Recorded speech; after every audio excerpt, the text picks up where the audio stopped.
Assalamualaikum warahmatullahi wabarakatuh.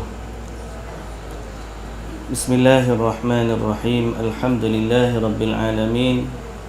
Wassalatu wassalamu ala ashrafil anbiya'i wal mursalin, nabiyyina Muhammadin wa ala alihi wa sahbihi ajma'in. Rabbi shrah li sadri wa yassir li amri wahlul 'uqdatan min lisani yafqahu qawli, amma ba'du. Puji dan syukur bagi Allah Subhanahu wa ta'ala, Tuhan yang maha agung, lagi maha bijaksana, lagi maha pengasih, dan lagi maha penyayang. Selawat dan salam atas Nabi junjungan kita, Nabi Muhammad sallallahu alaihi wasallam, Rasul yang Allah utuskan untuk sekalian alam, menjadi tauladan bagi kita selaku umatnya, yang kita harapkan syafaat dari baginda di akhirat kelak setelah dari izin dari Allah Subhanahu wa ta'ala.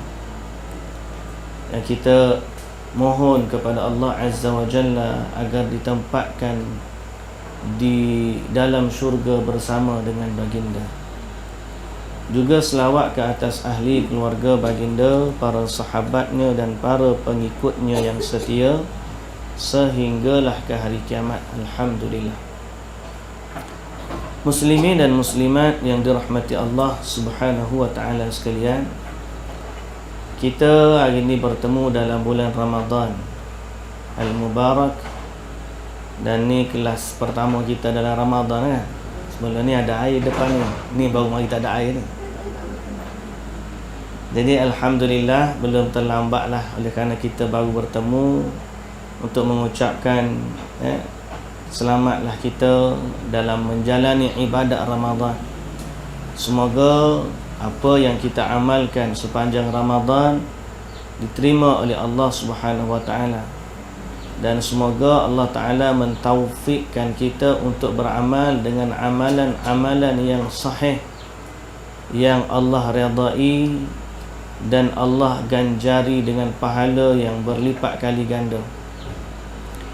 Dan semoga Allah Subhanahu wa ta'ala mengampunkan dosa-dosa kita sebelum dari Ramadan, sepanjang Ramadan, sesuai dengan hadis Nabi sallallahu alaihi wasallam,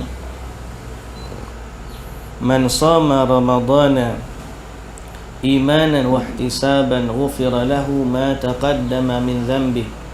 Siapa yang berpuasa di bulan Ramadan dengan penuh keimanan dan mengharapkan pahala dari Allah, diampunkan dosa-dosanya yang telah lepas.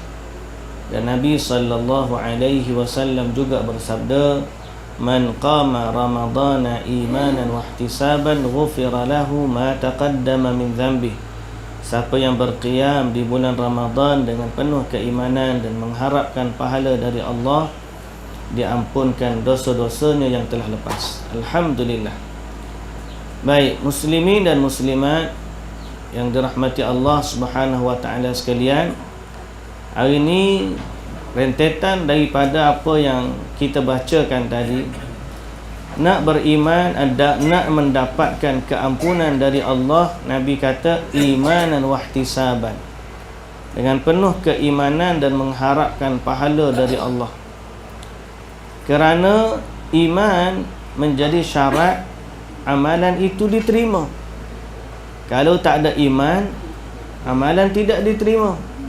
Baik mana pun amalan seseorang, tapi kalau tiada iman padanya, dia tidak akan dapat pahala. Itu keyakinan kita, dan itulah kefahaman kita berdasarkan apa yang Nabi sallallahu alaihi wasallam sebut dan berdasarkan ayat-ayat Al-Quranul Karim. Jadi penting tak syarat iman ni? Sangat-sangat penting. Kalau tak ada iman, baik setara mana pun tak ada makna. Dunia mungkin dia senang, tapi di akhirat tidak ada sedikit pun kebaikan yang Allah akan bagi kepada dia andai dia tidak beriman. Jadi memahami kepentingan iman itu sebagai syarat utama untuk mendapatkan kebaikan dunia dan akhirat, maka kita mesti sedar peri pentingnya menjaga iman, peri pentingnya menjaga akidah, dan peri pentingnya menjaga tauhid. Sebab tu ada satu kitab syarah kepada Aqidah At-Tahawiyah juga, disebut Hirasatut Tauhid. Kitab tu tajuk dia menjaga tauhid. Sebab kalau kita dah simpan tauhid dalam diri kita ni, maknanya kita ni seorang yang bertauhid kepada Allah. Boleh jadi tak seorang itu menjadi kufur setelah iman? Ada kemungkinan tak? Ada. Ada kebarangkalian tak? Ada. Boleh jadi tak seorang itu menjadi kufur setelah iman? Jawapan dia boleh. Dalam Quran pun bagi tahu, dalam hadis pun bagi tahu. Innal ladzina kafaru ba'da imanihim thumma zdadu kufran lan tuqbala taubatuhum wa ulaika humud dhalun. Allah Ta'ala kata, orang yang kafir setelah iman,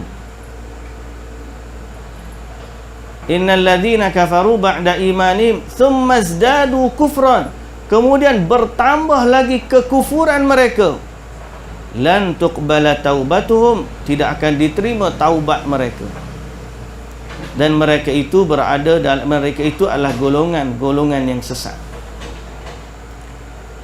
Jadi poin dia, seorang yang beriman boleh kembali menjadi kufur. Seorang yang mengaku Islam boleh terjerumus ke dalam lembah kekufuran dan kesyirikan. Dan yang terjerumus ni kadang-kadang berlaku dengan sedar, dan paling bahaya lagi berlaku tanpa sedar. Yang sedar tu kita panggil syirik yang nyata. Yang tak sedar tu dia panggil syirik yang tersembunyi. Namun kadang-kadang ada saja syirik yang nyata, syirik masih tak sedar, kerana kejahilan dia dengan hukum-hukum berkaitan syirik. Dia memang syirik, tapi dia tak sedar benda tu syirik. Sebab apa? Sebab dia tak faham tentang syirik, dan dia tak tahu perkara-perkara yang membawa kepada kesyirikan, dan dia tidak berusaha menjaga tauhid dia daripada terjerumus ke dalam lembah kesyirikan. Jadi pentingnya kita nak suruh faham hari ni, walaupun kita sudah beragama Islam, alhamdulillah, alhamdulillah, alhamdulillah, alhamdulillahilladzi hadana lihadza wa ma kunna linahtadiya laula an hadanallah. Segala puji bagi Allah yang bagi kepada kita hidayah Islam ni hari ni. Dan tidaklah kita mendapat hidayah Islam melainkan dengan petunjuk daripada Allah Subhanahu Wa Taala. Anugerah Allah kepada kita hari ni, kita Islam. Kita kenal Allah Tuhan kita, kita kenal Nabi Muhammad Rasul kita, dan kita menyembah Allah sebagai satu-satunya Tuhan yang berhak disembah, dan kita berlepas diri daripada sekalian sembahan selain dari Allah. Qul ya ayyuhal kafirun la a'budu ma ta'budun. Katakanlah wahai orang kafir, aku tak akan sembah apa yang kamu sembah, sebagaimana kamu pun tak sembah apa yang aku sembah, dan sekali-kali aku tak akan sembah apa yang kamu sembah, seperti mana kamu tidak menyembah apa yang aku sembah. Lakum dinukum waliyadin. Bagi kamu agama kamu, bagi kami agama kami. Alhamdulillah, alhamdulillah, alhamdulillah. Tapi dalam masa yang sama kita mesti belajar apa perkara yang boleh merosakkan tauhid. Dan kita mesti merasakan kepentingan untuk menjaga tauhid. Sebab inilah tugas utama Nabi kita Muhammad sallallahu alaihi wasallam diutuskan. Jangan tunggu Imam Mahdi ke apa semua. Kita pun tak tahu bila Imam Mahdi nak mari. Orang lah ni duk sibuk ni. Akhir zaman nak tunggu Dajjal, nak tunggu Mahdi. Jangan. Dia akan datang bila sampai waktunya. Sekarang ni sebelum Dajjal mari dah ada fitnah berkaitan dengan akidah. Ada dah orang mengaku jadi Nabi? Ada. Ada dah orang mengaku jadi Imam Mahdi? Ada. Ada dah orang, Waalaikumsalam warahmatullahi. Ada dah orang yang terlalu obses dengan teori konspirasi? Ada. Ada dah yang orang minta doa dengan selain dari Allah? Ada. Dajjal tak mari lagi, tapi fitnah terhadap akidah tu sudah ada. Dan orang mengaku jadi Nabi ni, zaman Nabi hidup ada dah. Lepas Nabi wafat, apatah lagi. Kemudian makin lama makin banyak sampai zaman kita. Nah, dekat sini pun ada orang ngaku jadi Nabi. Dekat sini rumah ni dah, dekat sini Kemensah ni. Jadi Rasul lagi, bukan Nabi biasa dah, Rasul lagi. Jadi fitnah akidah tu senantiasa ada. Dan menjadi kewajipan kita untuk menjaga tauhid kita daripada rosak. Dan cara nak menjaga tauhid daripada rosak ialah kita belajar apa yang menjadi asas kepada tauhid kita dan apakah yang boleh merosakkannya. Dia panggil nawaqidul Islam, pembatal keislaman seseorang. Pembatal keislaman boleh jadi dengan perkataan, boleh jadi dengan perbuatan, dan boleh jadi dengan kepercayaan i'tiqad. Kepercayaan i'tiqad. Okey. Dan pada saya zaman ni lagi bahaya. Sebab berhala tidak datang dalam bentuk rupa berhala. Kalau dia datang dalam bentuk rupa berhala, kita tahu ni berhala. Tapi dia boleh jadi dalam rupa lain. Dan manusia buat kepada yang lain itu sama seperti orang-orang musyrikin buat kepada berhala. Orang musyrikin pergi minta doa kepada berhala. Dia pun pergi minta doa kepada benda lain ni. Orang musyrikin bila kata mereka tidak boleh memberikan dan memberikan manfaat atau mudarat, dia berkata memang kami tahu yang ni tidak boleh memberikan manfaat atau mudarat. Orang musyrikin kata kami hanya menjadikan berhala ni sebagai perantara antara kami dengan Allah. Maka dia pun kata kami pun menjadikan kuburan ini sebagai perantara antara kami dengan Allah.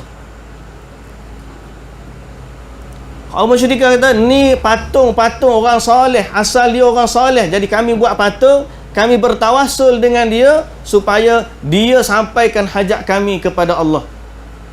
Atau kami minta dengan dia, wahai fulan, wahai syekh, wahai fulan, doakan atau berikan kami sekian.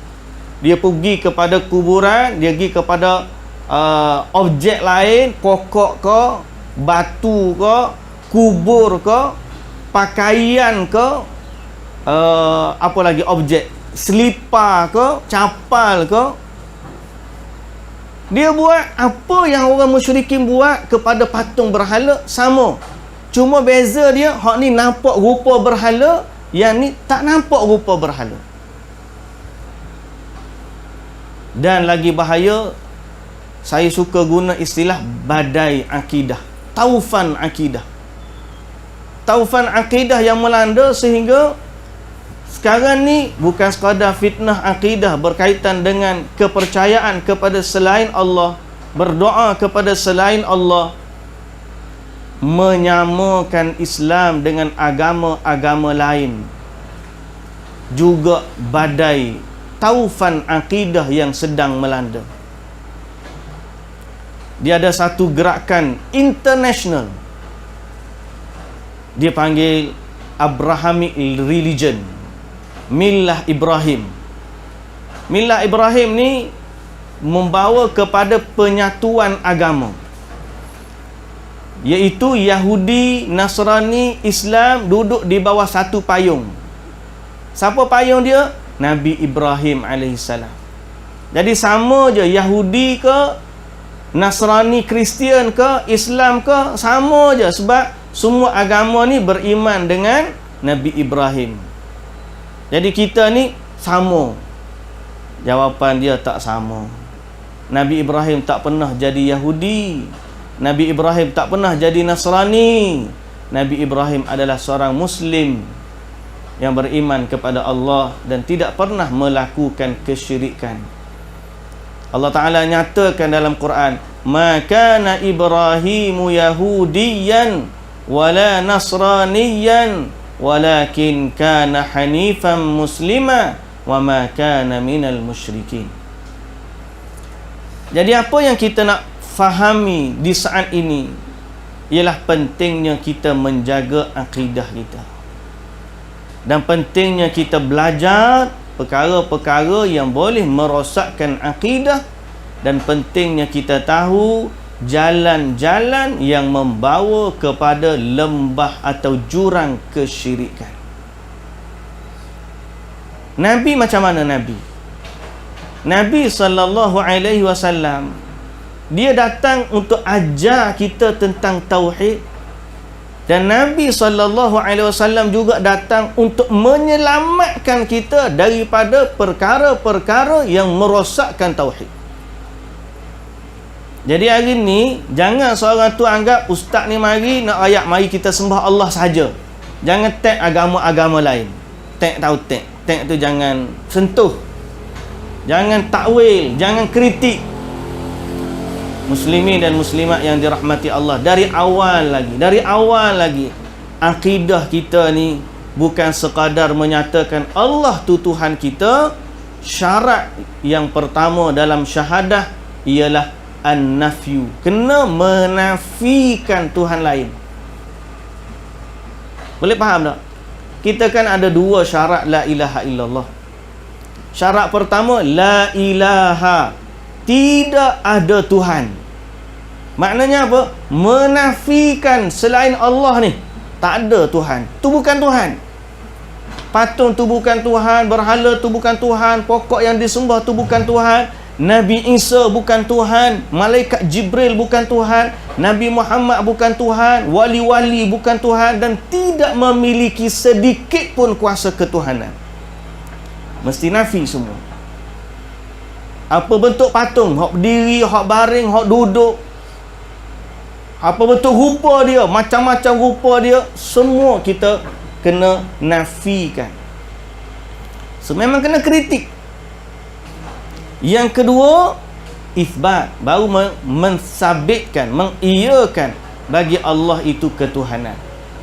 Sebab tu kalau orang kata aku beriman kepada Allah, tak sempurna lagi, sehingga dia menafikan kesyirikan daripada diri dia.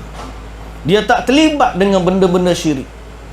Sebab tu Nabi SAW, dia bukan sekadar datang mengajarkan tauhid, tapi Nabi juga memberikan saranan untuk menjauhi perkara-perkara syirik. Baik, hari ni tajuk kita bab nombor 22. Upaya Nabi, tajuk dia, upaya Nabi SAW dalam menjaga kemurnian tauhid dan menutup segala jalan yang mengantarkan kepada syirik. Kalau tiba-tiba ada orang mari gelar, ustaz tu kan sikit-sikit syirik, sikit-sikit syirik, maka kita jawab, memang Nabi SAW, kerja Nabi ajak orang kepada tauhid dan ajak orang meninggalkan syirik. So jangan malu kalau orang kata kita, Allah pok-pok ni sikit-sikit syirik, sikit-sikit syirik.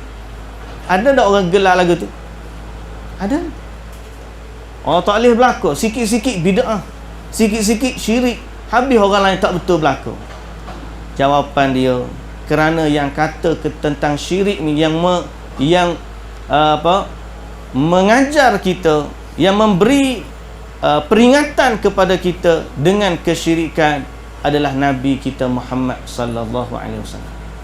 Jadi bab ni kita nak sebut bahawa Nabi memang dia sangat bersungguh dalam menjaga tauhid. Baik, muslimin dan muslimat yang dirahmati Allah Subhanahu wa taala sekalian. Dalam bab ini, pertama pengarang kita bawa ayat Quran. Surah At-Taubah ayat 128. Ba'da a'udzu billahi minasyaitonir rajim. Laqad ja'akum rasulun min anfusikum azizun 'alaihi ma 'anittum harisun 'alaikum bil mu'minina raufur rahim. Maksudnya, sungguh telah datang kepadamu seorang rasul dari kaummu sendiri. Siapa dia? Nabi Muhammad. Azizun 'alaihi ma 'anittum, terasa berat olehnya penderitaanmu. Harisun 'alaikum, sangat menginginkan keimanan dan keselamatan bagimu. Bil mu'minina raufur rahim, dan dia amat belas kasihan lagi penyayang terhadap orang-orang mukmin. Dalam ayat ni Allah Ta'ala menyatakan ciri-ciri yang ada pada Nabi. Nabi ni apa sifat dia dengan orang beriman? Pertama, dia diutuskan oleh Allah dari kalangan manusia. Kemudian Nabi ni sallallahu alaihi wasallam terasa berat bagi dia apa yang menimpa umat. Nabi sedih tahu kalau umat dia kena apa-apa. Nabi sayang kepada umat dia lebih daripada seorang ibu sayang kepada anak dia. Nabi ni tak boleh nak bayang sayangnya Nabi kepada umat sampai peringkat kalau pada Nabi sanggup je solat 50 waktu macam Isra wal dalam peristiwa Isra wal Mi'raj. Sanggup je Nabi 50 waktu. Tapi demi umat dia ulang alik antara Nabi Musa dengan Allah, minta kurang. Takut yang tak mampu tu bukan Nabi, umat dia. Sayangnya Nabi kepada umat. Nabi kata, laula an asyqa ala ummati la amartuhum bisiwak inda kulli salah. Kalau tidak kerana bimbang memberatkan umatku, nescaya aku akan perintahkan mereka bersugi setiap kali salat. Kemudian Nabi sallallahu alaihi wasallam dalam solat tarawih kita tahu. Bila solat tarawih malam tamu Nabi salat di masjid, orang pun ada yang ikut Nabi. Kemudian orang balik bagi tahu kawan-kawan dia. Esok makin ramai. Lusa makin ramai. Hari ketiga ramai orang. Hari keempat bertambah ramai dan Nabi tak keluar. Sampai subuh baru Nabi keluar. Padahal orang duduk luar ni duduk panggil solah, Nabi tak keluar. Pagi besok Nabi kata, aku tahu sangat kamu duduk tunggu. Bahasa saya ni terjemahan bahasa kita mudah faham. Nabi tahu sangat orang tunggu, tapi Nabi kata, aku takut seandainya Allah memfardukan salat qiyam Ramadan, nescaya kamu tak mampu. Sayangnya Nabi kepada umat. Jadi Nabi sallallahu alaihi wasallam menasihati umatnya, memberi pengajaran kepada umatnya, mengajarkan umatnya yang terbaik. Nabi ni sebab apa sifat dia? Azizun alaihi ma anittum harisun 'alaikum bil mu'minina raufur rahim. Dia sayang kepada umat. Jadi kena sayangnya kepada umat, maka Nabi pesanlah kepada umat. Nabi ni kerana sayang dia kepada umat, dia telah menasihati umat dalam pelbagai urusan, termasuklah urusan tauhid. Jaga agama. Pasal Nabi, takkanlah Nabi tak pesan kepada kita benda yang paling penting. Masuk tandas kaki kiri ni masuk tandas je. Nabi ajar. Takkanlah hak masuk tandas Nabi ajar, tiba-tiba perkara yang lebih besar daripada urusan tandas tu Nabi tak ajar. Mustahil. Akidah, keyakinan dalam diri dengan sifat masuk tandas kaki kiri.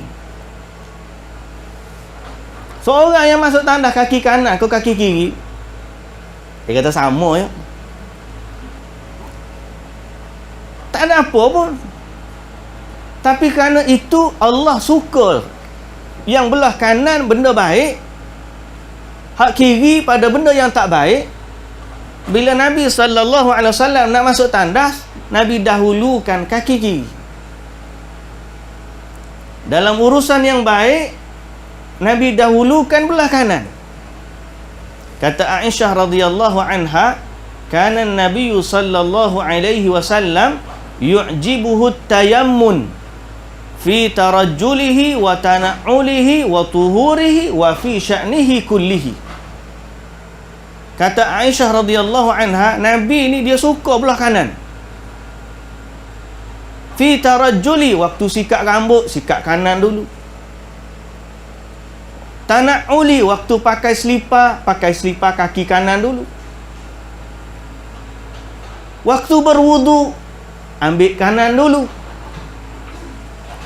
Waktu cukur bulu ketiak pun start kanan dulu. Wa fi sya'nihi kulli, dan semua urusan kebaikan Nabi akan buat belah kanan.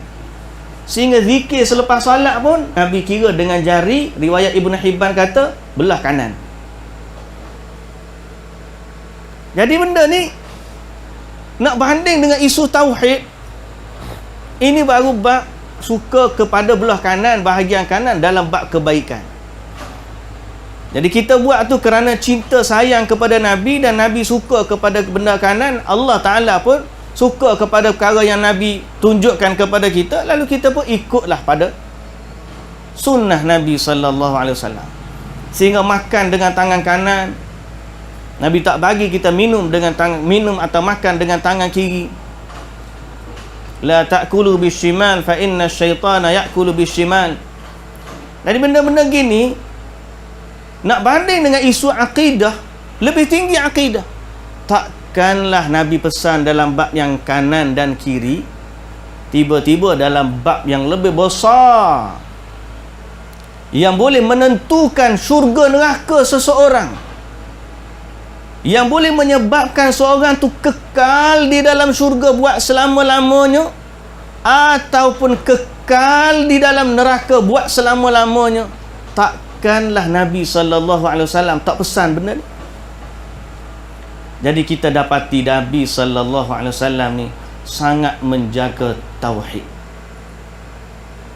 Dan Nabi berpesan kepada kita, termasuklah dalam menjaga tauhid ialah tidak mengagungkan kuburan. Tidak mengagungkan. Bukan tak boleh ziarah kubur, kita dah sebut banyak kali. Ziarah kubur boleh. Mengagungkan sampai ke tahap memuja kubur tak boleh. Sebab dia adalah pintu kepada kesyirikan. Kalaupun dia tak iktiqad orang kubur tu ada apa-apa, dia hanya puja, membesarkan, mengagungkan kubur, Nabi dah larang untuk dibangunkan binaan besar di atas kubur. Tapi kalau dia sampai ke tak percaya orang dalam kubur tu ada boleh memberikan manfaat atau mudarat, maka dia terjerumus ke dalam kesyirikan yang besar. Sebab itu bab ni muslimin dan muslimat yang dirahmati Allah, bila kita baca hadis, kita dapati Nabi sallallahu alaihi wasallam pesan kepada kita umat dia, janganlah menjadikan kuburan sebagai tempat ibadat. Nabi pesan. Bukan kita saja-saja tak nak larang orang. Awak jangan pergi kubur. Ustaz ni sikit-sikit syirik, sikit-sikit syirik. Tak, kita kena faham. Yang larang kita buat mengagungkan, memuja kubur ni Nabi. Baik, apa hadis dia? Diriwayatkan dari Imam Abu Daud dengan sanad yang hasan dan para perawinya thiqah. Dari Abi Hurairah radhiyallahu anhu, Rasulullah sallallahu alaihi wasallam ada bersabda, "La taj'alu buyutakum qubura." Jangan kamu jadikan rumah-rumah kamu sebagai kuburan. "Wala taj'al qabri 'idan." Dan janganlah kamu jadikan kuburanku sebagai tempat perayaan. "Wasallu alayya." Dan berselawatlah ke atasku. "Fa inna salatakum tablughuni haitsuma kuntum." Sesungguhnya selawat kamu akan sampai kepadaku di mana saja kamu berada. Titik, habis hadis tu. Kita hak sekali dengar, kita faham tak Nabi larang mengagungkan kubur dalam hadis. Nabi kata jangan jadikan rumah kamu seperti kuburan, dan jangan jadikan kuburku sebagai tempat perayaan. Apa dia panggil hubung kait, kesinambungan ataupun relevan? Nabi sebut jangan jadikan rumah kamu kuburan dan jangan jadikan kuburku sebagai tempat perayaan. Apa relevan dia? Relevan dia apa? Nabi tak bagi kita tanam mayat di dalam rumah. Kau lagu mana? Apa relevan? Jangan jadikan rumahmu seperti kuburan. Rumah sunyi dari ibadat. Sunyi daripada ayat Quran. Jadi kita faham sifat kubur ni dia sunyi dari ibadat. Sehingga Nabi kata jangan jadikan rumah kamu seperti kuburan. Maknanya jangan jadikan rumah kamu ni sunyi dari ibadat. Kemudian Nabi pun pesan, dan jangan jadikan kubur aku sebagai tempat perayaan. Maknanya apa? Yang ibadat tu tiba-tiba dibawa ke kubur. Nabi suruh buat ibadat di rumah. Tiba-tiba ada orang pergi buat ibadat di kubur. Jadi Nabi ni, kesinambungan hadis ni, relevannya sebut jangan jadikan rumah sebagai kuburan dan jangan jadikan kuburan sebagai tempat ibadat. Relevan dia supaya kita banyak buat ibadat di rumah, tidak buat ibadat di kubur. Tapi sebaliknya jadi terbalik. Di rumah tak buat ibadat. Tak nak berdoa, pergi ke kubur. Tak nak berzikir, pergi ke kubur. Seolah-olah di rumah dia tu bukanlah tempat mustajab doa. Ada orang sampai tahap buat satu trip menziarahi kubur-kubur para wali. Bawa ke kubur wali ni, doa ke kubur wali ni. Pergi pula kubur wali ni, doa pula ke kubur wali ni. Doa ni, ya Allahu Akbar. Kalau dia pergi jajak ziarah masjid tu, lagi bagus. Tapi tak tahulah. Boleh jadi dia tak tahu hadis ni, atau boleh jadi dia faham hadis ni dengan maksud yang lain, atau boleh jadi sifat ghulu yang melampau, pemujaan terhadap orang-orang soleh yang melampau dalam diri dia, menyebabkan dia kata benda ni boleh buat lagu ni. Kalau dia kata begitu, maka kita jawab, yang Nabi larang ni kubur Nabi. Kalau nak kubur Nabi pun Nabi larang. Hak lain daripada Nabi tak usah kata. Mana kubur lebih mulia daripada kubur Nabi? ada tak orang lebih mulia kedudukan dia daripada Nabi? Tak ada. Jadi kalau kubur Nabi, Nabi sendiri, bukan orang lain tak ada. Nabi sendiri kata, la taj'al qabri idan. Wa la taj'alu qabri idan. Jangan jadikan kubur aku sebagai tempat perayaan. Anak kamu ulang alik. Idan ni macam contoh, pernah tengok tak? Kubur, pernah dengar tak orang pergi ziarah kubur Nabi Hud? Tak ada? Oh, tak aja dengar.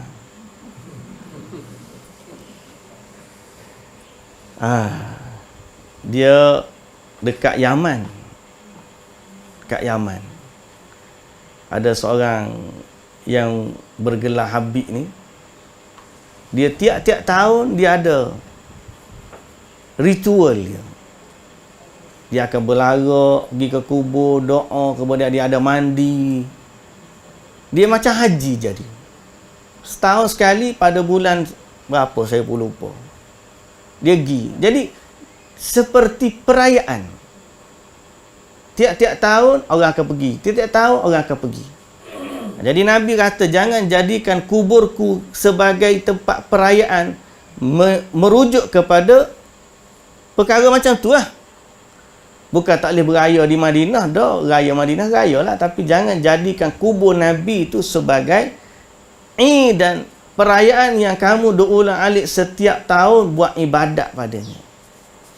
Itu maksud hadis. So kita faham muslimin dan muslimat yang dirahmati Allah, Nabi pun tak bagi benda ni. Nabi sungguh sangat-sangat Nabi. Seolah-olah bahasa kita kata, kita faham Nabi suruh kita memperbanyakkan ibadat, dan tempat yang paling banyak kita buat ibadat ialah satu di masjid, kemudian rumah kita, kemudian jangan jadikan kubur sebagai tempat ibadat. Habis tu kalau nak selawat. Dalam hadis ni Nabi kata, wasallu alayya, selawatlah kepadaku, tak ada masalah. Fa inna salatakum tablughuni haitsu ma kuntum. Kerana selawat kamu yang kamu selawatkan kepadaku akan sampai kepadaku di mana saja kamu berada. Jadi jelas, tak perlu kita ni jadikan nak pergi kubur Nabi. Ada orang sampai cium pagar kubur Nabi. Ada orang sampai tawaf kubur Nabi. Ada orang berdoa, minta dengan kubur, minta dengan Nabi dalam kubur.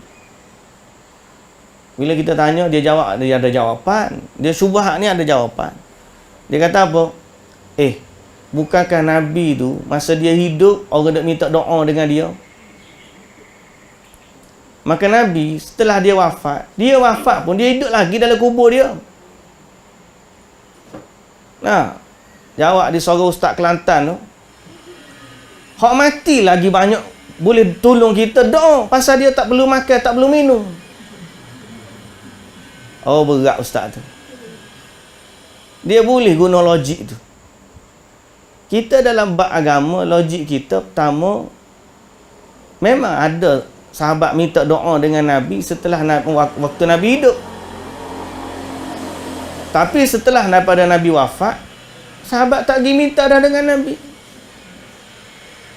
Sebagai bukti, salah satu riwayat yang ada, sahabat-sahabat dulu waktu Nabi, kalau musim kemarau, dia pergi minta dengan Nabi supaya doa turun hujan. Lepas Nabi wafat, dia tak pergi ke kubur Nabi, minta kepada Allah turun hujan. Dia pergi minta Abdullah ibnu Abbas. Wahai Abdullah ibnu Abbas, kamu ni sepupu Nabi. Orang yang dekat dengan Nabi, doa mustajab, tolong doakan supaya turun hujan. Jadi sahabat-sahabat, orang yang paling kenal dengan Nabi, lepas Nabi wafat, tak pergi doa kepada Nabi di kubur. Dia tahu Nabi hidup dalam kubur, tapi dalam bab doa, dia tak pergi pun. Maknanya sahabat faham.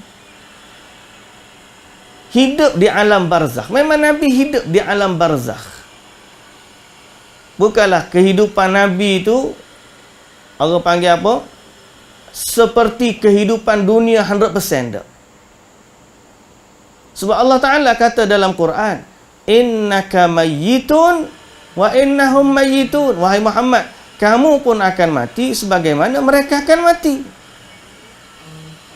Jadi telah berlaku proses wafat pada Nabi sallallahu alaihi wasallam pada tanggal 12 Rabiul Awal tahun ke-11 Hijrah di dalam rumah Aisyah radhiyallahu anha, dimandikan baginda, disalatkan baginda dan disemadikan baginda sallallahu alaihi wasallam di dalam rumah Aisyah radhiyallahu anha, dan itulah kubur Nabi yang ada pada hari ini di Madinah. So para sahabat dulu waktu Nabi sudah wafat, dia tidak pergi minta dengan Nabi lagi. So kita faham benda ni bahawa sahabat memahami Nabi larang perkara ni. Nabi larang mereka buat macam tu. Padahal kalau nak ambil berat lagi lah, nak ambil lagi deep lagi, dalam lagi, waktu Nabi wafat tu, Aisyah duduk je dalam rumah tu sekali dengan Nabi. Boleh je Aisyah duduk dalam tu, wahai Rasulullah, begini. Dia tiap-tiap malam duduk tidur tepi tu. Kemudian selepas daripada Abu Bakar As-Siddiq wafat, Abu Bakar ada, Nabi ada dalam rumah tu, Aisyah duduk lagi dalam rumah tu. Tak ada satu pun riwayat Aisyah minta sesuatu dengan Nabi waktu tu dalam kubur dia. Tak ada satu pun riwayat Aisyah minta dengan ayah dia Abu Bakar yang masih hidup setelah daripada dia wafat. Tak ada satu riwayat pun. Dia duduk dalam rumah tu tiap-tiap hari. Aisyah berdoa kepada Allah. Kubur Nabi depan dia, depan. Tak ada pagar, tak ada gapa, hanya ada tabir je. Kita ni main tolak situ, tolak sini, nak boleh kata apa kubur Nabi tu. Ada pagar, tengok khabar, pegang pagar. Cium lagi tiap pagar. Cium pagar. Gosok lagi baju kita, ambil kopiah gosok lagi, ya Rasulullah, tolong kami ya Rasulullah. Aisyah tak ada pagar, tak ada gapa, ada tabir je. Buka tabir, nampak kubur Nabi. Tapi Aisyah tak pernah doa minta dengan Nabi waktu Nabi dah wafat. So apa yang kita faham? Hujah orang yang kata Nabi hidup di kuburnya, ya kita kata Nabi memang hidup di kuburnya, tapi hidup tu tidak membenarkan kita minta doa dengan Nabi, kerana tidak pernah dilakukan oleh sahabat-sahabat Nabi.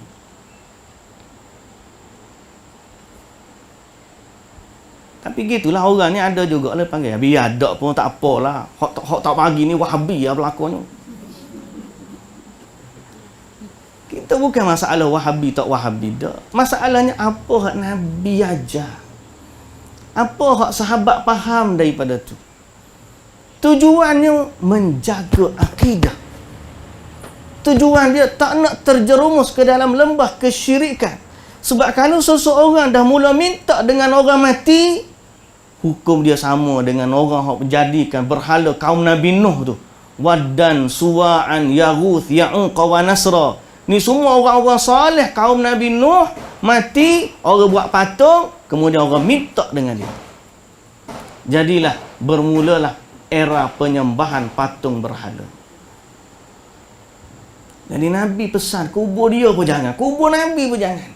Nak selawat, Nabi kata selawatmu, mana saja kamu selawat, selawat kamu akan sampai kepada. Jadi hadis ni menunjukkan Nabi menjaga tauhid. Kemudian Nabi SAW kata lagi dalam hadis lain, Ali bin Al-Husain radhiyallahu anhuma menuturkan bahawa dia melihat seseorang datang ke salah satu celah pada kuburan Nabi SAW. Lalu dia masuk ke dalamnya dan berdoa. Maka beliau pun melarang orang itu berkata, maukah kamu aku beritahu sebuah hadis yang aku dengar dari bapakku, dari datukku, dari Rasulullah sallallahu alaihi wasallam. Ni cucu siapa ni? Cucu Sayyidina Ali. Ali bin Husain bin Ali bin Abi Talib. Cucu Nabi lah. Anak kepada, cucu juga kepada Fatimah binti Muhammad. Jadi cucu kepada Sayyidina Ali ni, dia tengok orang pergi hendak kubur Nabi pun, orang masuk dalam tu pun dia doa dalam tu. Dia pun larang orang tu, jangan doa. Oh, kalau zaman kita ni paling Wahabi.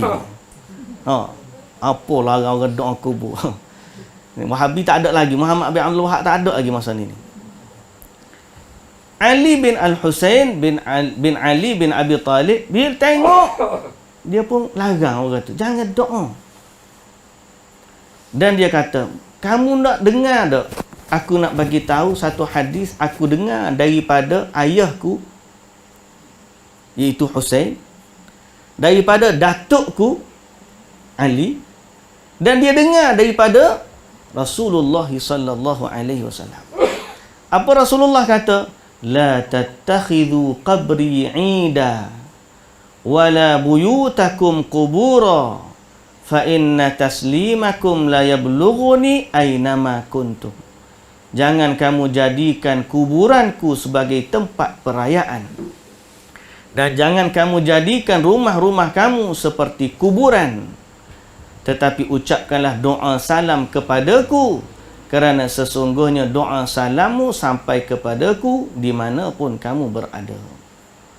So kita hari ni dengan Nabi kita buat macam mana? Kita sayang ke Nabi, kita kasih ke Nabi, kita selawat kepada Nabi, dan kita ucapkan salam kepada Nabi. Cara dia macam mana? Sallallahu alaihi wasallam. Allahumma salli ala Muhammad wa ala ali Muhammad pun boleh. Kita Allahumma salli wa sallim ala nabiyina Muhammad boleh. Ataupun paling-paling kita lalu Allah sallallahu alaihi wasallam.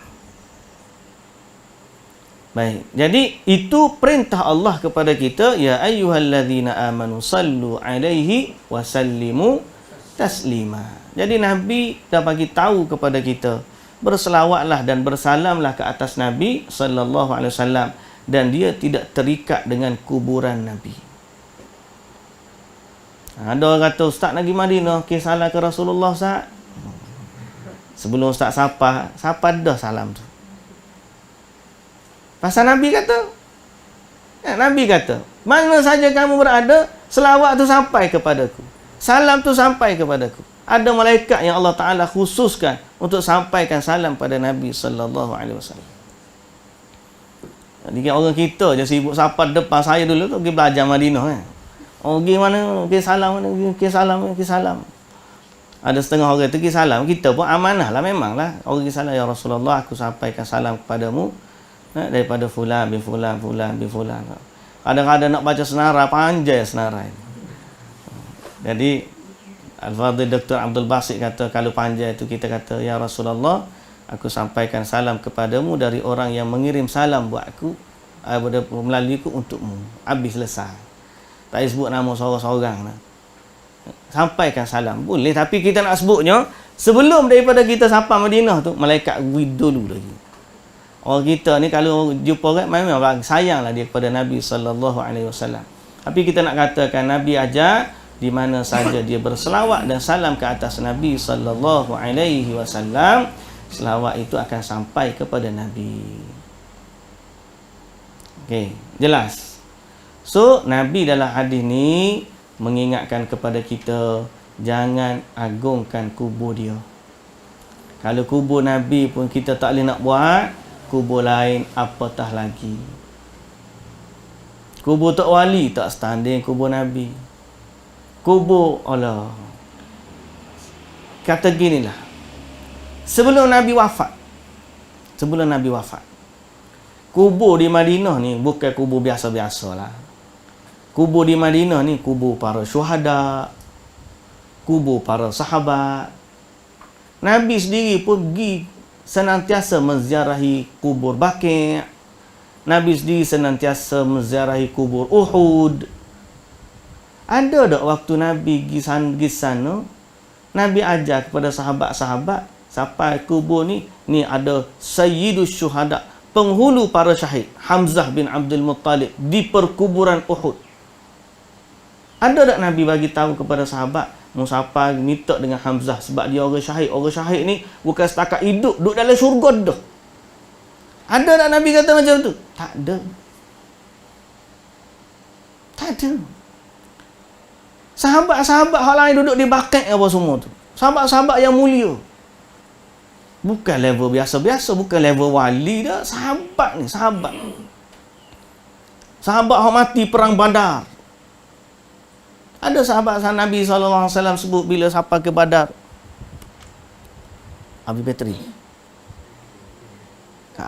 Kau habis masa.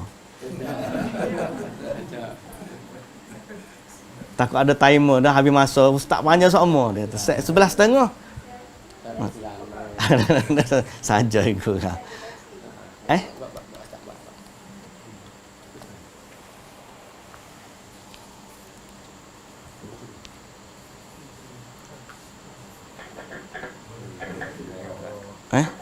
Merah dah.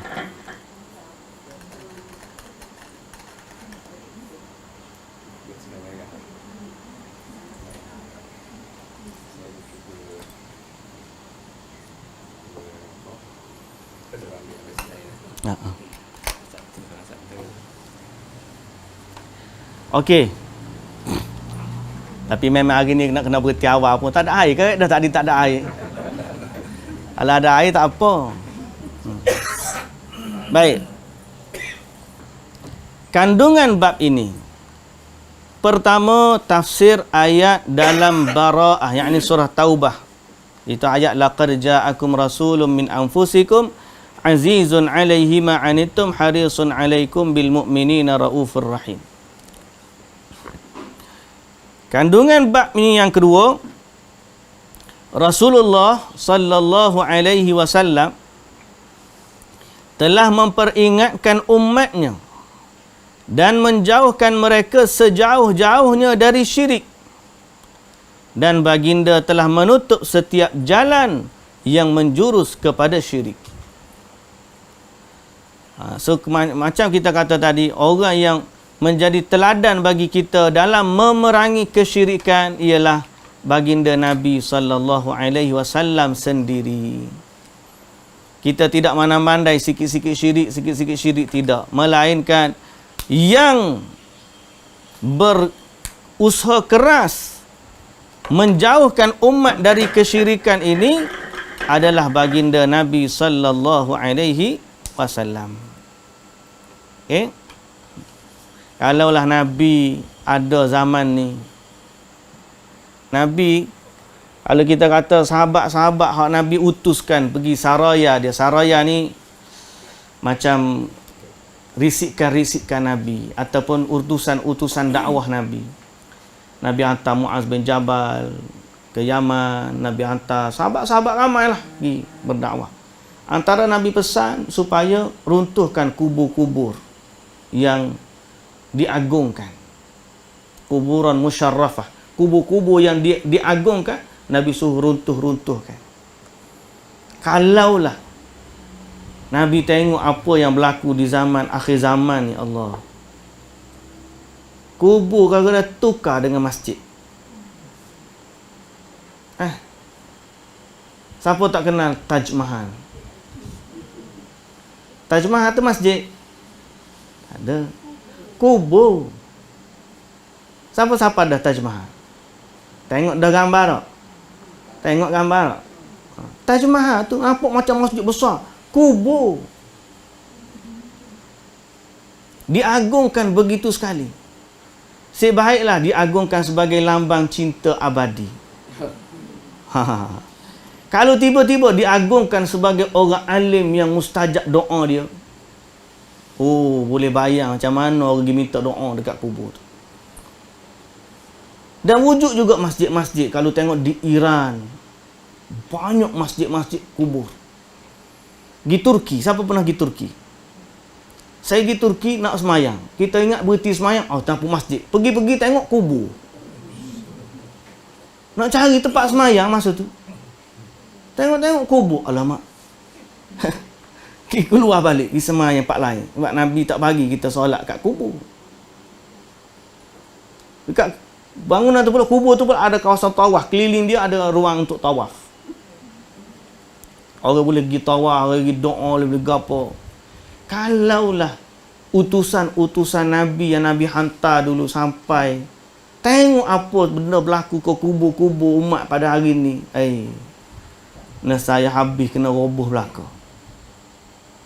Mak Nabi memang dia jaga sungguh. Dia tak nak bagi umat dia terlibat dengan benda-benda ni.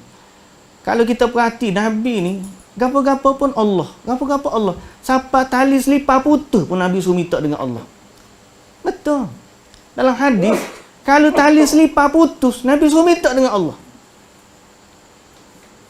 Dalam hadis Qudsi, Allah Subhanahu Wa Taala kata, "Ya ibadi, kullukum dhalun illa man hadaituhu, fastahduni ahdikum." Hamba-Ku, semua kamu ni sesat, melainkan orang yang aku bagi hidayah, mintalah hidayahmu daripadaku. Dan Allah Ta'ala kata, kullukum ja'i'un illa at'amtuhu fastat'imuni ut'imkum. Hai hamba-Ku, semua kamu lapar belaka, melainkan orang yang aku bagi makan kepada dia, maka mintalah daripadaku makanan. Nescaya aku bagi makan kat kamu. Wahai hamba-hambaku, semua kamu ni bertelanjang, melainkan siapa yang aku bagi pakaian, maka mintalah pakaianmu daripadaku, nescaya aku pakaikan kamu pakaian. Siapa setara tu? Makan minta dengan Allah. Hak kita kata hidayah tu memang dah kita tahulah hidayah. Ni makan suruh minta dengan Allah.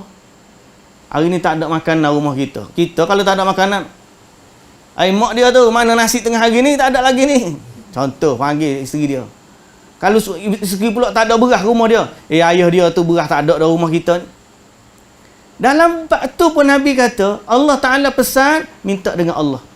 Kalau mu tak ada makanan, mula-mula kali, ya Allah, kurniakanlah aku makanan. Tak ada makanan bulan ni. Sebelum kita kata, mak dia tu, ayah dia tu tak, minta dengan Allah dulu. Baju kita ni berlambak baju bandel. Tak, sehingga akhirnya orang tak rasa benda ni kita diberi pakaian dengan sebab Allah yang pakaikan. Nabi kata, kamu nak pakai pun minta dengan Allah. Ni nak baju gaya ni, ya Allah, aku nak baju gaya, ya Allah. Minta lah dengan Allah, biar boleh 5 pasang baju gaya. Nak sebutnya macam mana Nabi ni sallallahu alaihi wasallam ajar kita dalam berdoa, dalam beribadah, semuanya bertauhid. Mintalah kepada Allah satu-satunya. Tali selipar putus minta dengan Allah. Tiba-tiba orang dah ajak pergi doa ke kubur. Itu yang kita trigger. Kita rasa benda ni macam mana orang boleh pergi ke telaga hang tua, minta dengan telaga hang tua. Pergi ke telaga kubur ke telaga mahsuri? Kubur, telaga, kubur dia tahu mana tak? Telaga ya ada tak? Saya pun tak tahu sebenarnya. Kubur mahsuri. Pergi kat kubur mahsuri, minta dengan kubur mahsuri. Makam mahsuri, telaga hang tua. Pergi naik atas bukit apa tu dekat Efamosa tu, ada bukit atas tu. Bukit Melaka katanya. Atas bukit tu ada gereja Saint Paul. Atas bukit tu, dalam gereja tu ada telaga, ada tempat. Saya tengok duit shilling penuh dalam tu. Orang campur duit minta hajat. Aduh, orang Islam ni tak tahu apa, tengok orang Mak Saleh campur duit, dia pun campur duit. Dalam TV tu tunjuk anak kita tengok tarik bintang, make a wish, minta, make a wish, tarik bintang lalu, minta. Minta dengan siapa? Buat kek birthday, belum tiup lilin, minta dulu. Minta. Make a wish. Padahal zaman dulu, hak make a wish tu sebab api tu Tuhan dia. Asal-asal dulu. Hak Majusi dulu. Dia api dia buat hajat depan api, minta, habis hajat dia petiup. Lepas tu dia pasti setiap mari kek birthday, make a wish. Kita tak tahu apa, ikut je. Mari kek birthday, orang nyala lilin juga. Aduh, alah. Mudah sangat orang kita ikut. Tak tahu benda tu sebenarnya, asal usul tu ritual minta dengan api. Sedangkan kita orang Islam diajar minta dengan Allah. Ni kalau orang ngaji lama-lama, tiba-tiba cucu kek birthday liling, nenek pun ciut juga. Biar sembuh sekali tubik gigi palsu dah tu. Jangan kerana tu orang ajak kita, orang jemput kita, orang tu ikut je. Jaga akidah, jaga tauhid. Benda ni tak boleh. Tak boleh tiup lilin ni. Nak potong kek makan. Jangan duk make wish depan api. Allahu Akbar. Benda kita tengok simple kan? Simple lah. Tapi yang simple ni menentukan antara tauhid ataupun syirik. Simple lah. Kesyirikan boleh berlaku dengan sebab seekor lalat. Mati seorang masuk syurga, kita dah baca hadis tu kan. Seorang masuk syurga dengan seekor lalat, seorang lagi masuk neraka sebab seekor lalat. Pasal dua orang tu bermusafir, kena tahan di satu kaum, kabilah tu sembah berhala. Dia kata, kalau kamu nak pergi, nak selamat, kena korbankan sesuatu pada berhala kami. Dia kata, kami tak ada benda yang nak korban. Korbankan walaupun seekor lalat. Maka si A korbankan seekor lalat, dia pun lepas pergi. Si B, aku tak akan korbankan sesuatu pun untuk selain Allah, walaupun seekor lalat. Maka akhirnya dia dibunuh oleh kabilah tersebut. Si A tadi dia berjalan, sampai masuk, mati juga dia. Maka si A telah syirik kepada Allah dengan seekor lalat, sebab tu dia masuk neraka. Si B, dia telah mempertahankan tauhid dia. Dia mati syahid dan dia berada dalam keadaan dalam syurga. Lalat je. Akidah ni, tauhid ni kena jaga. Nabi sangat menjaga tauhid. Ya. Yang orang pergi Madinah sekarang yang pergi melawat Telaga Izik tu macam mana, Ustaz? Oh, Telaga Izik. Telaga Izik ni zaman saya mengaji dulu tak famous lagi. Tak ada pun. Dia muncul waktu corona. Covid. Bila Covid, lepas pada Covid buka pelancongan, banyak pula jadi Telaga Izik. Banyak pula lah ada waktu telaga. Lepas tu dia pula ambil bayaran siapa RM20 ke RM30 nak RM20 nak masuk. Dia jadi bisnes. Maka dipopularkan telaga. Mungkin telaga tu betul tahun Nabi, tapi kalau nak cari kesan Nabi, seluruh Madinah tu tapak kaki Nabi ada. Bahasa mudah lah kita kata. Duk Masjid Nabawi tu kesan Nabi pergi Telaga Izik berapa kali je. Nabi duk semayang di Masjid Nabawi tu tiap-tiap hari. Apa mu tak pergi hak tiap-tiap hari ni cari sangat Telaga Izik. Dia jadi macam saya pergi ke Mekah, saya jadi petugas musim haji. Ditugaskan untuk jaga bahagian dakwah, terjemah bahagian dakwah di Masjid Ja'ranah. Maka ada pak cik Indonesia mari bawa botol kosong. Dia kata, Pak Ustaz, dia kata, di mana telaga Ja'ranah tu?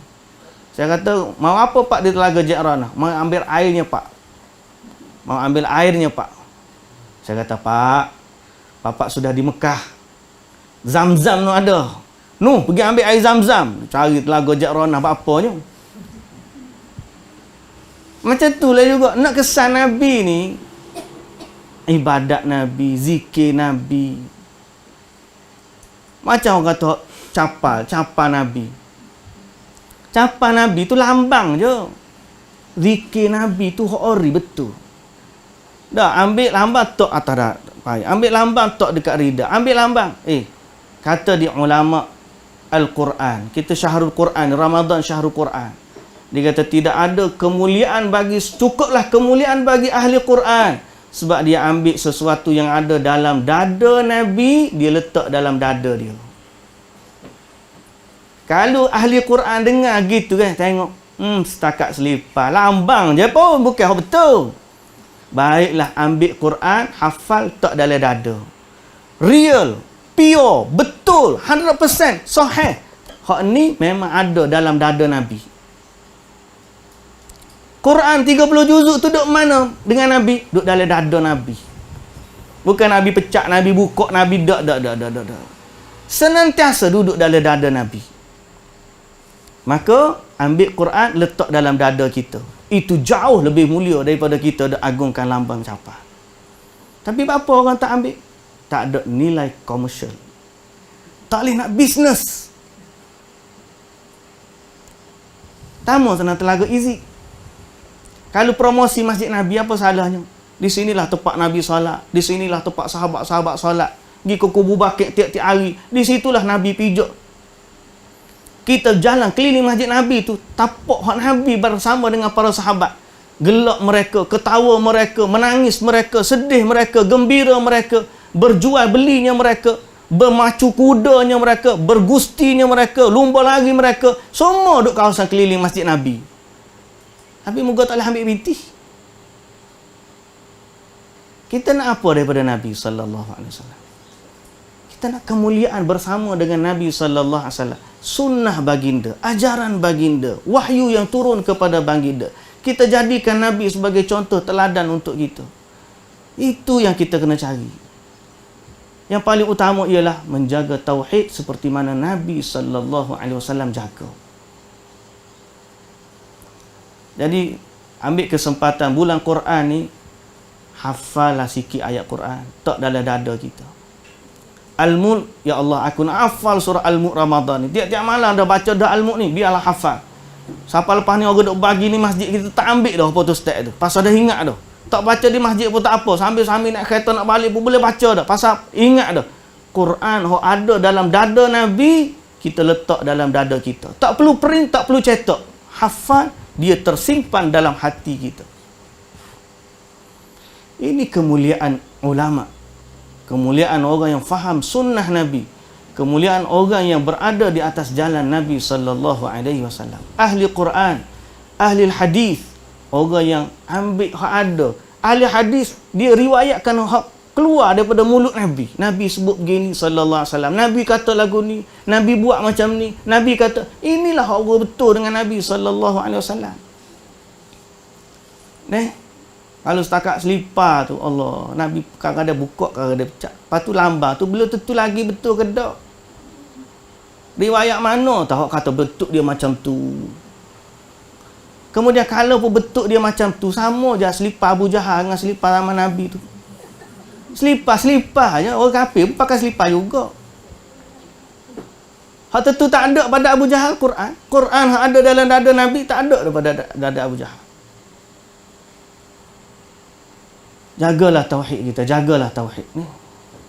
Muslimin dan muslimat yang dirahmati Allah Subhanahu wa taala.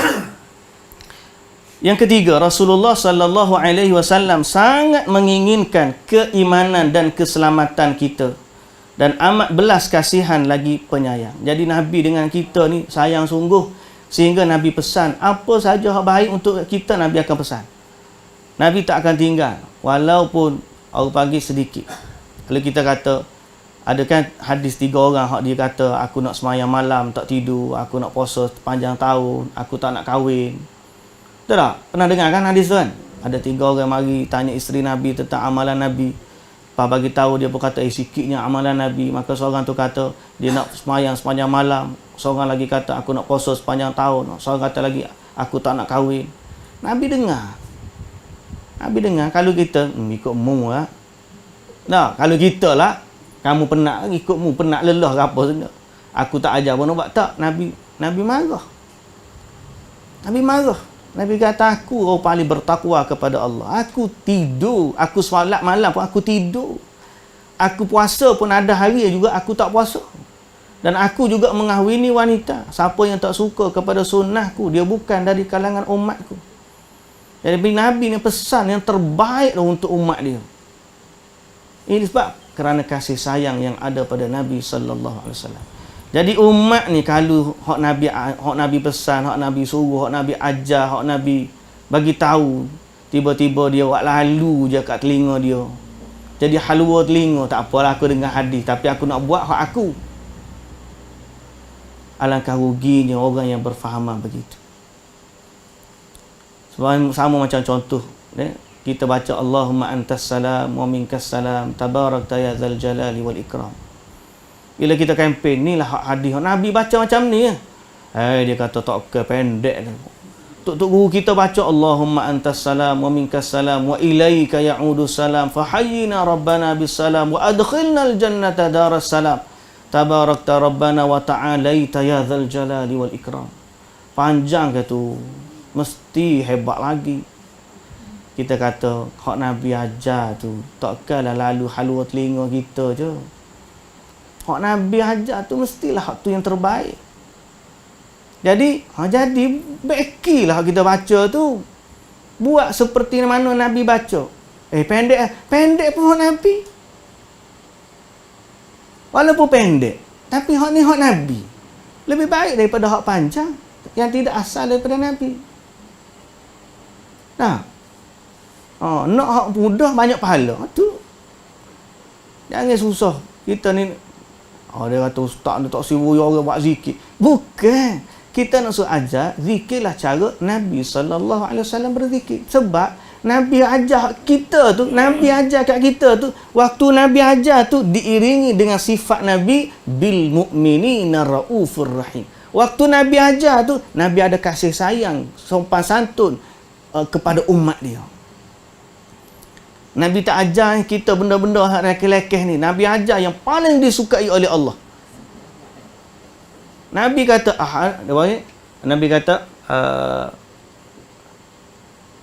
Allahu Akbar. Ahabbul kalami ila Allah. 4 perkataan yang Allah Taala paling suka. Subhanallah walhamdulillah wala ilaha illallah Allahu Akbar. Kita pun kata itu je. Nabi kata hak ni hak Allah Taala paling suka. Mana Nabi dia ajar hak terbaik. Walaupun pendek, tapi kerana kasih sayang dia kepada umat. Tak ada susah-susah nak kena pergi panjat gunung, panjat bukit, panjat gapo nak cari kubur mana-mana. Nabi kata selawatlah mana-mana pun siapa belaka. Jadi kita kena faham, bila pengarang kita bawa ayat ni nak tunjuk waktu Nabi ajarkan kita kepada sesuatu, dia lebih sayang kepada kita daripada tok guru kita, tok syekh kita, kita kata dia sayang kita tu. Nabi kata kepada Muaz bin Jabal, dia kata, Muaz, aku sayang kat kamu. Kerana aku sayang ni, aku pesan kat kamu lepas setiap kali salat, jangan tinggalkan baca Allahumma a'inni ala zikrika wa syukrika wa husni ibadati. Maknanya Nabi setiap kali dia ajar tu, dia ajar dengan penuh kasih sayang untuk umat dia. Siapa yang lari daripada petunjuk Nabi, berarti dia telah menolak kasih sayang Nabi sallallahu alaihi wasallam. Sebab tu Nabi kata faman raghiba an sunnati falaysa minni. Siapa tak suka kepada sunnah aku bukan daripada aku. Jadi Ramadan ni ambil peluang kita checklist balik. Hak mana ibadat-ibadat kita tu kita nak setting balik, betul balik biar serupa dengan hak Nabi kita sallallahu alaihi wasallam ajar. Doa kita, doa buka puasa pun ada satu riwayat memang lemah, satu riwayat hasan. Riwayat Abu Daud, dhahaba adh-dhama'u wabtallatil 'uruqu wa thabata al-ajru insyaallah.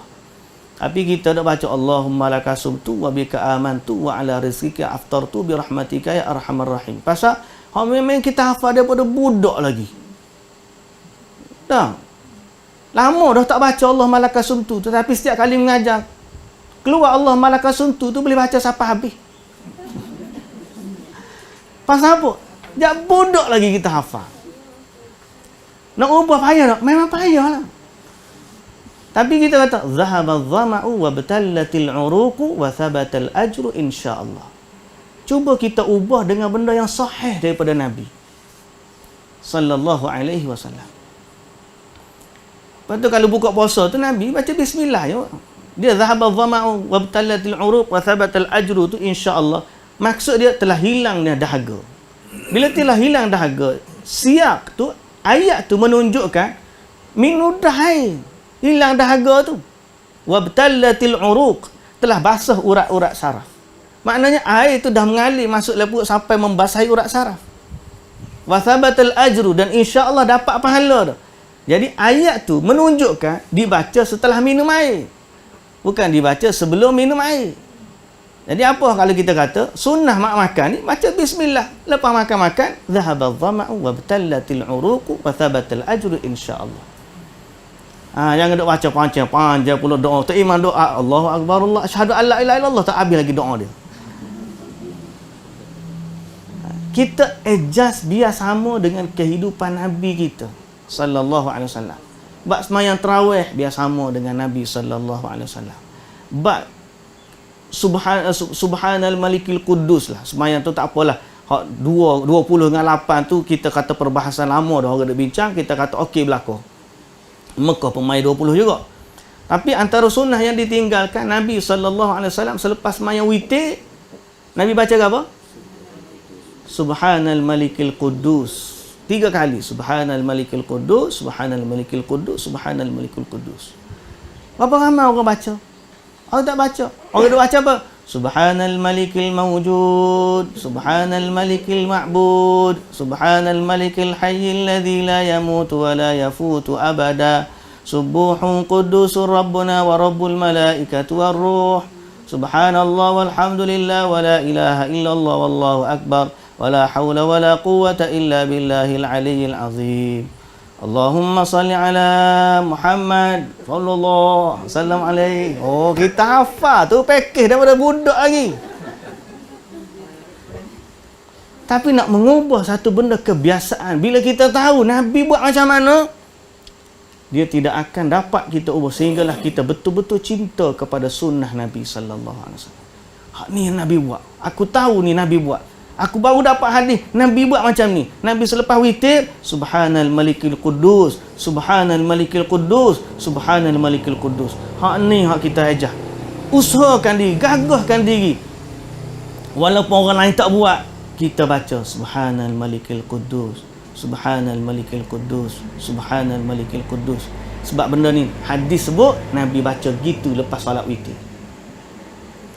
Jadi banyak benda-benda kehidupan Nabi ni, kalau kita belajar, kita amal, cinta kepada sunnah tu menyebabkan insya-Allah inilah modal kita untuk bersama dengan Nabi kita Muhammad sallallahu alaihi wasallam dalam syurga yang abadi kelak.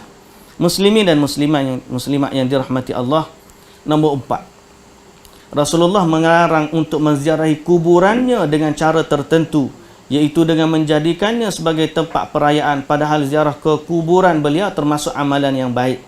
Jadi ziarah kubur Nabi boleh je, tapi jangan jadikan ritual seperti perayaan tahunan. Rasulullah sallallahu alaihi wasallam melarang untuk memperbanyak ziarah kubur. Rasulullah sallallahu alaihi wasallam menganjurkan untuk melakukan salat sunat di rumah. Ni maknanya. Kalau nak buat ibadat, buat di rumah. Hak sunat tu buat di rumah. Dah menjadi ketetapan di kalangan kaum salaf bahawa menyampaikan selawat untuk Nabi sallallahu alaihi wasallam tidak perlu masuk di dalam kuburannya. Telah menjadi ketetapan bagi salaf dulu, nak sampaikan salam kepada Nabi tak perlulah masuk sampai ke dalam kubur. Jadi kalau orang tu sampai di Madinah pun dia boleh bagi salam kepada Nabi sallallahu alaihi wasallam. Dia pergi semayang masjid Nabi tu pun kira satu, aku panggil sampai dah dia ke tempat Nabi sallallahu alaihi wasallam. Cuma kalau dia nak pergi ziarah juga, nak pergi lalu depan kubur Nabi, dibolehkan. Dibolehkan. Kita tak larang pun, tak ada larangan. Cuma jangan sampai pergi ke sana berdoa, minta dengan Nabi, seolah-olah Nabi itu menjadi tempat kita berdoa selain dari Allah Subhanahu wa taala. Bagi salam, selawat, okey, tak ada masalah. Okey, muslimin dan muslimat yang dirahmati Allah Subhanahu wa taala. Yang ke-8, alasannya bahawa ucapan selawat dan salam dari seorang untuk baginda akan sampai kepada baginda di mana pun dia berada, maka dia tidak perlu harus mendekat sebagaimana yang diduga oleh orang yang menghendaki sedemikian. Jadi ada orang kefahaman dia selagi tak dekat tak boleh beri salam. Jawapan dia tak lagu itulah. Tapi kalau dia dah sampai ke Madinah, dia nak pergi tengok dan ziarah makam Rasulullah sallallahu alaihi wasallam, dibolehkan. Tidak ada yang larang, tak ada. Boleh ziarah. Cuma kita katakan tadi, ziarah kubur Nabi dengan adab-adab yang diajar oleh Nabi. Jangan menyimpang daripada ajaran Nabi sallallahu alaihi wasallam. Yang ke-9, bahawa Nabi sallallahu alaihi wasallam di alam barzakh ditunjukkan untuk baginda amal umatnya yang berupa selawat dan salam untuk baginda sallallahu alaihi wasallam. Jadi muslimin dan muslimat yang dirahmati Allah, itulah yang dapat kita kongsikan pada hari ini. Jagalah iman kita, jagalah tauhid kita, jagalah ibadat kita dalam Ramadan. Biarlah kita harap Allah Subhanahu wa taala memasukkan kita dari kalangan mereka yang berpuasa di bulan Ramadan dengan penuh keimanan dan mengharapkan pahala dari Allah. Kita doa kepada Allah agar Allah masukkan kita dari orang yang berqiyam di bulan Ramadan dengan penuh keimanan dan mengharapkan pahala dari Allah. Kita doa kepada Allah agar Allah pertemukan kita dengan malam Lailatul Qadar, dan Allah Ta'ala jadikan kita orang yang qiyam padanya dengan penuh keimanan dan mengharapkan pahala dari Allah. Kita doa kepada Allah di bulan Ramadan ini agar Allah jadikan kita termasuk dari mereka yang dibebaskan daripada api neraka. Dan mak ayah kita juga, tu nenek kita juga, nenek moyang kita juga, dan seluruh muslimin dan muslimat agar Allah kurniakan kepada mereka kebaikan. Dan kita minta agar dosa-dosa kita diampunkan oleh Allah sepanjang Ramadan, sehingga kita keluar daripada Ramadan seperti bayi yang baru dilahirkan, berada dalam keadaan fitrah. Dan itulah namanya Idul Fitri, hari merayakan sifat kita kembali kepada fitrah.